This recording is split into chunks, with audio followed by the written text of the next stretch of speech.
Well, if you look at what Bishop Kuka said, he says the work in progress.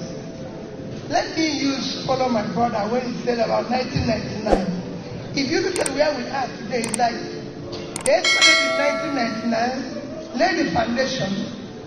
Some people came and took it to decking, and some people were trying to raise it to first floor, and some people came and knocked everything down. That's the situation where we are now. Everything has been knocked down. Nothing works. And I'm somebody who can say this exemplarily. I became a governor to the court when President Obasanjo and Atiku were governor. I did not pay the court one error. I was sitting in my house in the office, and the court declared me winner.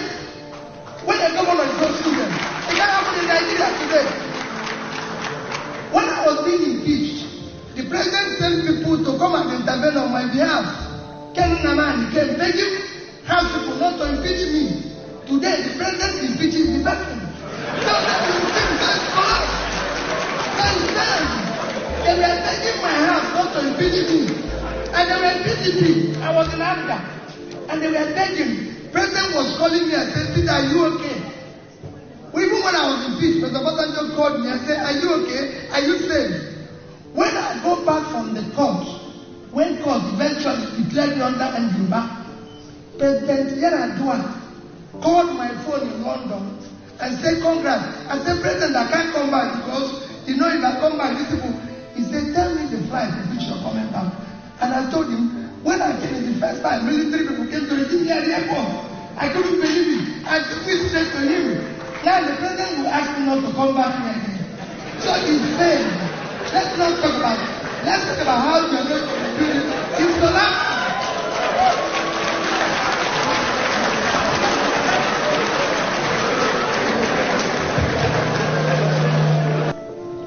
Well, I would say to China is not democratic. It isn't. And I'm not going to compare ourselves with Singapore. It's a country of less than 5 million people. But I'll compare ourselves with Indonesia. Indonesia is 280 million. And coincidentally, the country with the highest number of Muslims. We should look at their democracy. They have what we call proportional representative. That is what I've always championed and what to do. You cannot have, let me even go back, no country in the past 3 years conducted elections have less than 30% of registered voters participate in the election, and they held it. Everyone was go and check from South Africa to Mexico to Indonesia. They were not less than 50%. Nigeria was 23% of registered voters. In that 23%, Nigeria is the only country where you can be declared a winner without receiving 50% plus one of the vote. Our own was at 7%. And there's no proportional representation, which is why you can have opposition here.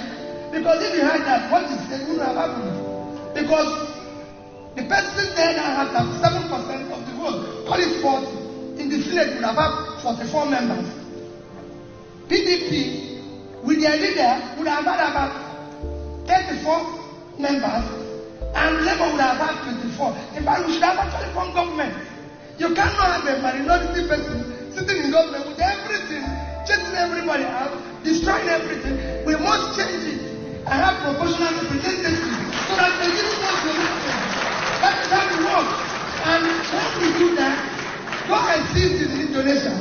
In Indonesia, the president's party is not the leading party in the parliament, but they have proportional representation, which brings proper checks and balances. Like he said, it's the operators. That is why I said it's failing. Is that even sure that it's failing? Because the operators now have failed it. That is when we go back, it is failing. Wow, this is fire. This is fierce. I have never seen Mr. P2B speak in this kind of manner. You can see the anger in his voice. He took Bola Ahmed Tinubu, the National Assembly, the Judiciary, everyone that has contributed to making Nigeria a laughing stock to the cleaner. APC, the National Assembly, the Judiciary, they are making a mockery of themselves, thinking that they are ruling Nigeria. If I'm the president Bola Ahmed Tinubu, I should be ashamed of myself because he has made an open display of mockery of himself.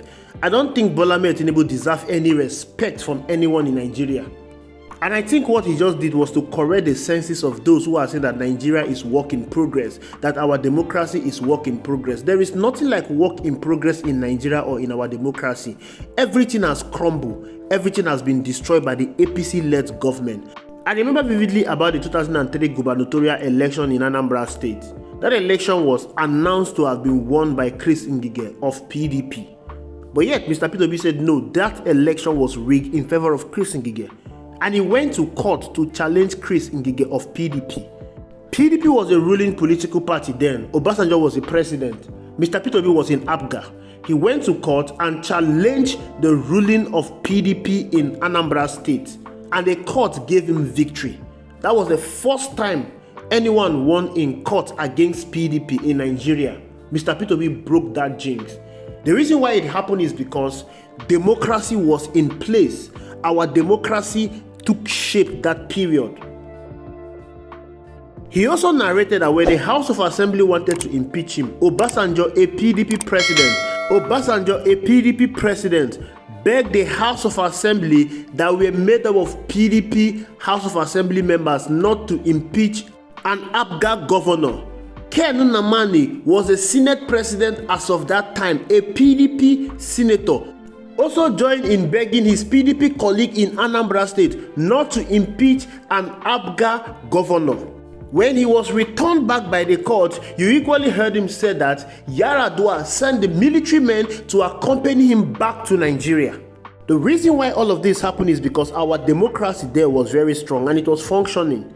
All these were made possible because the political parties then did not see themselves as enemy. They saw themselves as competitors whose only mission was to make Nigeria prosperous and better.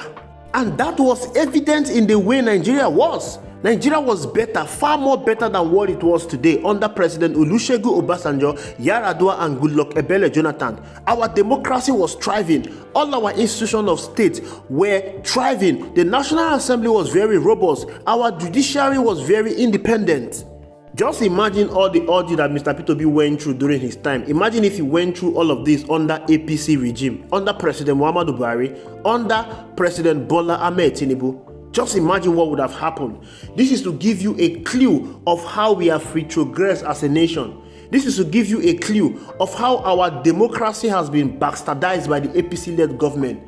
Nobody, no sensible Nigerian should be supporting the APC government because APC is destroying the life of Nigerians. APC is destroying the fabrics that is holding this country together. APC is destroying Nigeria. Imagine the president waking up one morning to declare a state of emergency in Rivers State. Not only declaring a state of emergency in Rivers State, not only did he declare a state of emergency in Rivers State, he suspended the governor in Rivers State over minor issues because pipelines were blown off in Rivers State. Whose duty it is to protect the pipelines in Rivers State? Is it the governor? The sole responsibility of providing security to every part of this country lies on the table of the president. He is now shifting his responsibility to the governor. He is blaming the governor, Fubara, for his inability to protect the pipelines in Rivers State. Not only has he failed to protect the pipeline in Rivers State, he has failed to protect Nigerians. We have never seen this level of political rascality in our history before than what we are experiencing under the APC-led government. They are doing everything with so much impunity. Before, we used to have a robust National Assembly that challenged the third-term ambition of President Olusegun Obasanjo. The National Assembly were majority of PDP members. Obasanjo was a PDP member, but they challenged his third-term ambition and they told him no. The National Assembly nullified Obasanjo's third-term ambition. Can you compare that to the National Assembly we are having under APC regime? The same National Assembly that closed their eyes and allowed President Muhammadu Buhari print money and plunge the nation into undeniable debt. Is it the same National Assembly that did not caution the president for one day or through President Muhammadu Buhari 8 years in office? Or is it the Godswill Akpabio-led National Assembly that is rubber stamp, the most inept, the most captured National Assembly in the history of this country? This is the worst National Assembly we have ever seen. Rather than debating policies, rather than holding the government accountable, all they are discussing about is sexual allegation on the floor of the National Assembly. They have destroyed the sacredness of the National Assembly. Look at the election that produced Goodluck Ebele Jonathan as president. Look at the election that produced President Muhammadu Buhari as president. Elections were all transparent, free and fair. Compare that to what we are having under APC regime, under President Muhammadu Buhari and under Bola Ahmed Tinubu. We are not having any election anymore. All we are having are manipulated election results. All we are having are rigging from every nook and cranny. APC is not even concerned about conducting free, fair, credible and transparent election anymore in Nigeria. All they want to do is to write results and allocate huge numbers to themselves. Look at the judiciary. The same judiciary that gave P2B victory in court cannot boast of independent ruling anymore. Imagine as of last year, it was reported that judges in Nigeria collected the most bribe. Imagine. Look at the Independent National Electoral Commission. It's just for the highest bidder. As long as you have money, you can win election in this country. Our election is not a reflection of the wish of the people. Our election is not a true representation of what the people want. That is the reason why the country is not moving forward. Until we come together and say enough is enough to all of this, we will continue going around the circle. Thank you for watching. I will see you in the next video.